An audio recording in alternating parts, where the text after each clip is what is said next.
Growing up in India, we even saw it in movies that if you're bitten by a snake, you should suck the venom out and spit it out. Does this work? If you're sucking the venom out, you could end up with two people being bitten by the snake and not just one.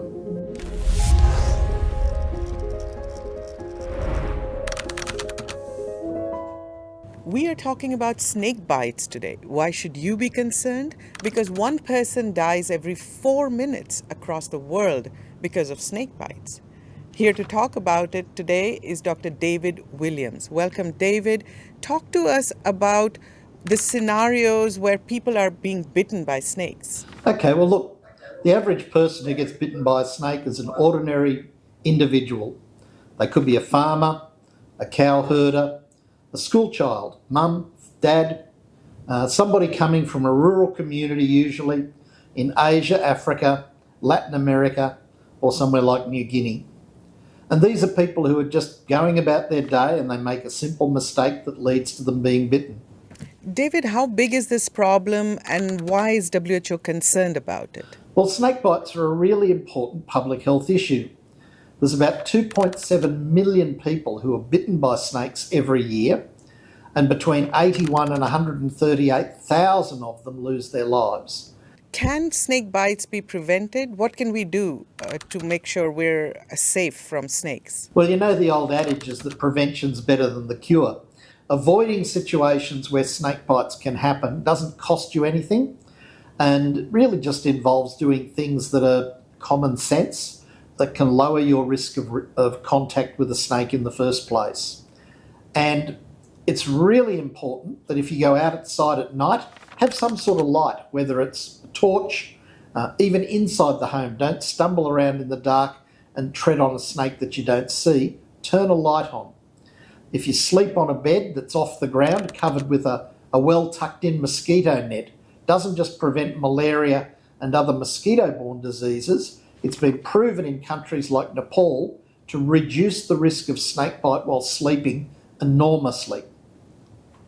And probably the most important thing, children are really vulnerable to snakebite, so you have to talk to them, educate them, make sure they know to leave snakes alone, not try to catch and kill them, and teach them that if they see a snake, they should inform an adult straight away. So, David, growing up in India, we heard and even saw it in movies that when you're bitten by a snake, you should tie that part and cut that wound, even suck the venom out and spit it out. It sounds dangerous. What does science say about this? What should people do when bitten by a snake? Okay, so the thing about movies is that they're fiction and the hero and the heroine are never allowed to die. Unfortunately, those techniques in real life, it's not just that they don't work, it's also that they can be very dangerous. A tourniquet applied too tight can cost you your leg. You can end up having to be amputated. If you're sucking the venom out and you have poor dental hygiene, you could end up with two people being bitten by the snake and not just one. The most important thing is, like any accident, don't panic. Don't waste time getting to the nearest health centre or hospital as quickly as you can.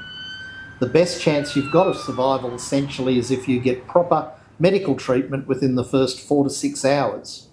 So harmful first aids and traditional remedies should be avoided. And the basic principle of first aid is to first do no harm. So don't tie rope or wire around the limb. Don't cut the wound, and certainly don't do things like applying electric shocks. Another thing that's important is that when people get bitten by a snake, sometimes they will become sick, and so if you give them food or drink, they can actually choke on that. So you really shouldn't give them anything by mouth. If they have rings, bangles, watches, other tight things on their bodies around the area where they were bitten, you should remove those as well, because sometimes snakebite causes a lot of local swelling, and those sorts of objects can really cut off the circulation. And then the most important thing is never lay a person on their back, especially in a vehicle on their way to healthcare. Put them on their left side in what we call the recovery position, with their head sort of tilted to the side and downwards. And that can actually prevent them from losing their ability to breathe, and also prevents them from literally choking to death on their own vomit. David, talk to us about the treatment for snake bites. Are antivenoms available readily around the world?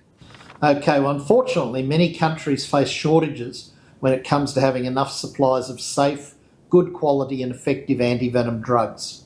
So, to this end, WHO is helping countries by identifying the best products that they can use, providing technical guidance to manufacturers to help them improve and develop and design other products.